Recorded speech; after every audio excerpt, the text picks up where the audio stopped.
Hello students, welcome to our channel. Students, आज हम HSSC TGT exam 2023 के अंतर्गत perspective on education and leadership topic के अंतर्गत जो टॉपिक करेंगे वो करेंगे कंसेप्ट ऑफ इंक्लूसिव एजुकेशन, समावेशी शिक्षा का संप्रत्यय।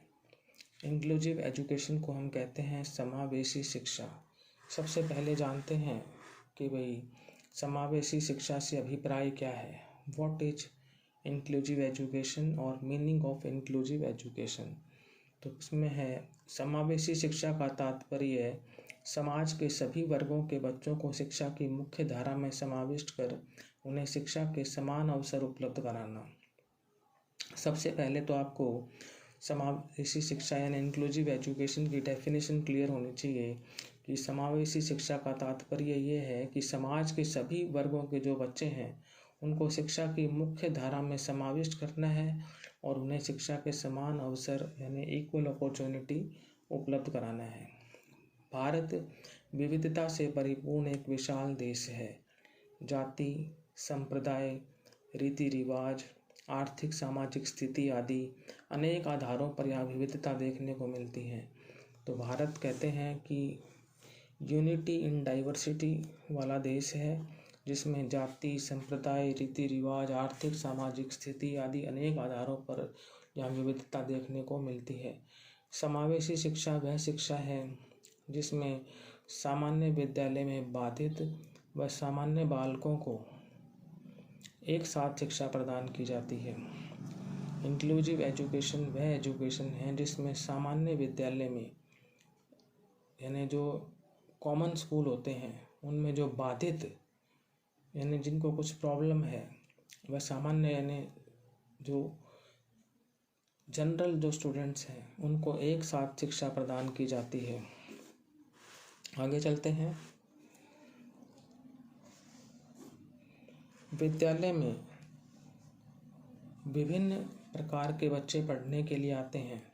जो बच्चे शारीरिक रूप से विकलांग होते हैं वे एकदम से पहचाने जाते हैं, लेकिन जो बालक मानसिक रूप से बाधित होते हैं उनकी पहचान करना काफ़ी मुश्किल कार्य है। ये कहा गया है कि जो बच्चे मतलब जो है फिजिकली मान लो जो है हैंडीकैप्ड हैं यानी दिव्यांग हैं, हम ये कह सकते हैं यहाँ पर कि जो बच्चे शारीरिक रूप से दिव्यांग होते हैं, यहाँ हम लिख लेते हैं दिव्यांग, कि जो बच्चे शारीरिक रूप से दिव्यांग होते हैं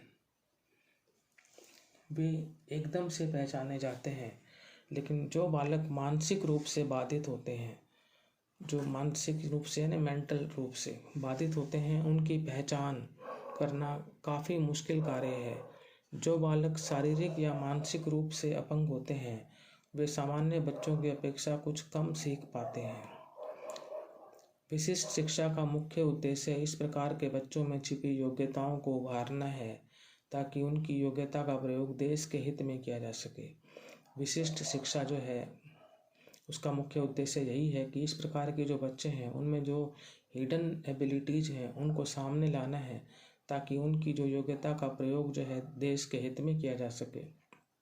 आज आवश्यकता यह है कि केवल प्रतिभावान बालकों की तरफ ही ध्यान न दिया जाए, बल्कि जो बालक सामान्य बुद्धि वाले बच्चों से कमतर हैं उनकी तरफ भी उचित ध्यान दिया जाए।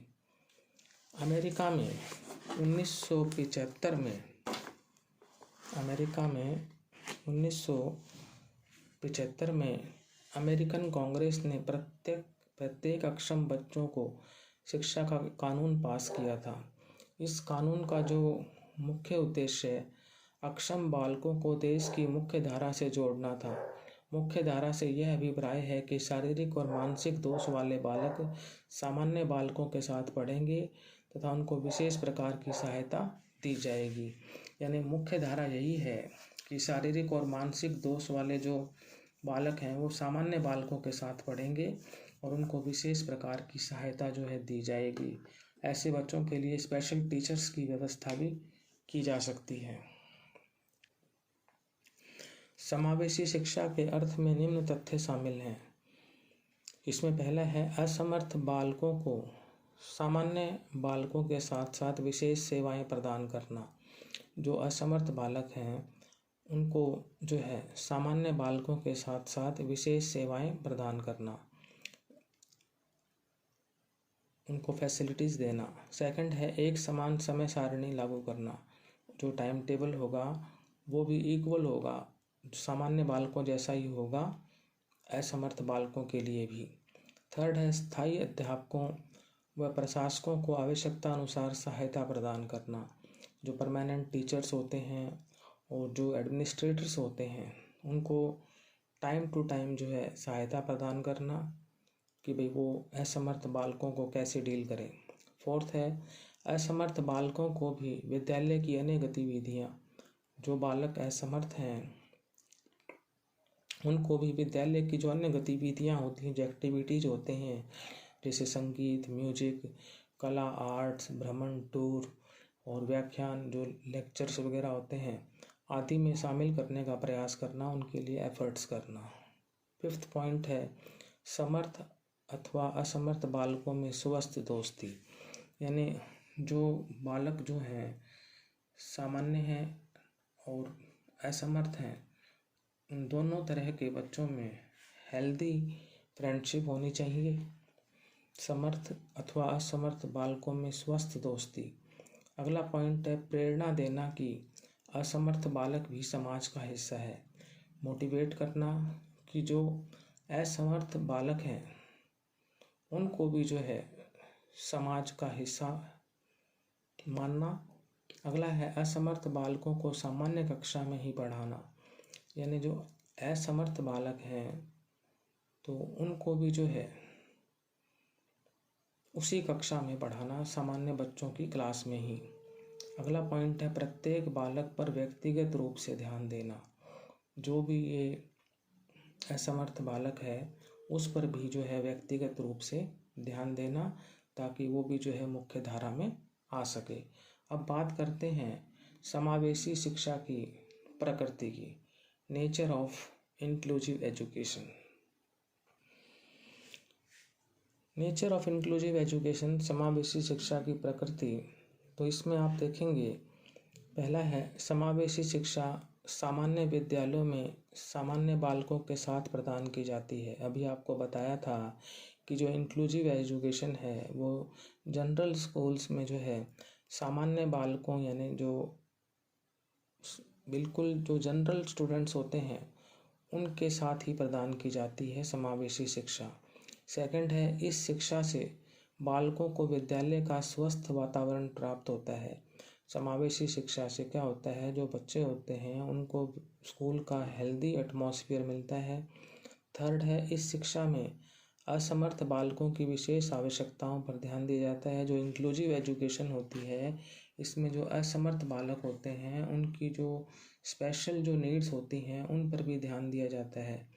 चौथा पॉइंट है शारीरिक या मानसिक रूप से जो दिव्यांग बालक हैं उनको कुछ विशेष सुविधाएं प्रदान करके शिक्षा प्रदान की जाती है।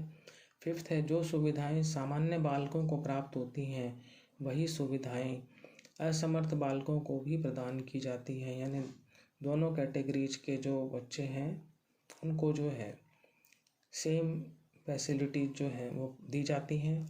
अगला पॉइंट है समावेशी शिक्षा में सामान्य और असमर्थ दोनों प्रकार के बालक शामिल होते हैं।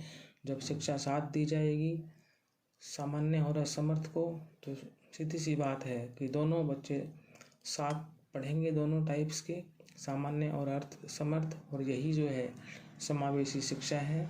और अगला पॉइंट है सामान्य और असमर्थ बालकों में सूझबूझ का विकास होता है।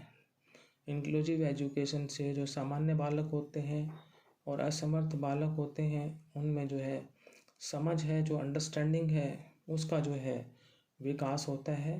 तो स्टूडेंट्स आज हमने कंसेप्ट ऑफ इंक्लूसिव एजुकेशन समावेशी शिक्षा का संपर्क जाना। आगे हम नेक्स्ट वीडियो में इसके बारे में जो है डिटेल से पढ़ेंगे। तो स्टूडेंट्स यदि आपको ये कंसेप्ट ऑफ इंक्लूसिव एजुकेशन समझ में आया हो तो आप इस वीडियो को लाइक करें, शेयर करें चैनल को सब्सक्राइब करें। Thank you.